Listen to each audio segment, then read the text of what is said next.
সময় সংবাদে প্রতিবেদন প্রকাশের পর মুন্সিগঞ্জে রজত রেখা নদীর উৎস মুখ খুলে দিয়ে পানি প্রবাহ ফিরিয়ে আনতে কাজ চলছে। এই মুহূর্তে দিঘির পাড়ে আছেন রিপোর্টার নাসির উদ্দিন উজ্জ্বল। সরাসরি যাচ্ছি তার কাছে। রজত রেখার স্রোতধারা আবার ফিরিয়ে আনবার জন্যে কিন্তু স্বেচ্ছাশ্রম এর জন্য বিভিন্ন অঞ্চল থেকে লোকজন এসছেন। এখানে কিন্তু বিভিন্ন স্বেচ্ছাসেবী সংগঠন ছাড়াও এলাকাবাসী এসছেন, শিক্ষার্থীরা এসছেন এবং এখানকার বিএনসিসি, স্কাউট, বিডি ক্লিন এরকম স্বেচ্ছাসেবী সংগঠনগুলো কিন্তু তারা এখন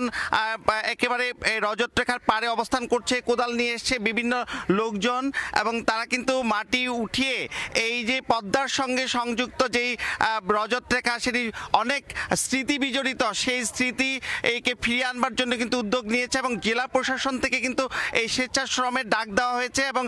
জেলা প্রশাসক আবু জাফর রিপন বলেছেন যতদিন না এই রজত রেখার জীবন ফিরিয়ে না আনা যাবে ততদিন তারা এই স্বেচ্ছাশ্রম অব্যাহত রাখবেন এবং এটি কিন্তু একেবারে পদ্মার মুখের পয়েন্ট, যেখানে একেবারে আড়াআড়ি বাদ দিয়ে এই যে নদীটি সেটির স্রোতধারা বন্ধ করে দেওয়া হয়েছিল এবং যেখান দিয়ে নৌপথ ছিল এই অঞ্চলে কৃষি এবং এখানকার যে গ্রামীণ অর্থনীতি সঞ্চারিত হতো যেটিকে প্রাণের এই অঞ্চলে প্রাণ বলা হতো, সেটি কিন্তু এতদিন বন্ধ হয়েছিল এবং এই পদ্মার সঙ্গে ধলেশ্বরী পর্যন্ত যে যোগাযোগ, এই যোগাযোগ শুধু মুন্সিগঞ্জ অঞ্চলে কিন্তু নয়, এই শরীয়তপুর মাদারীপুর অঞ্চলের লোক কিন্তু এই সহজ পথ দিয়ে নারায়ণগঞ্জ যে শীতলক্ষার সঙ্গে যুক্ত ছিলেন এবং এখানে কিন্তু ভেকু নিয়ে আসা হয়েছে যে এই যে খননের পাশাপাশি যে যন্ত্রপাতি যেগুলো আধুনিক প্রযুক্তি সেগুলো কিন্তু এখানে ব্যবহার করা হবে এবং গ্রামীণ লোকজন যারা রয়েছেন বা স্বেচ্ছাসেবী সংগঠন রয়েছেন তারা এই নদীর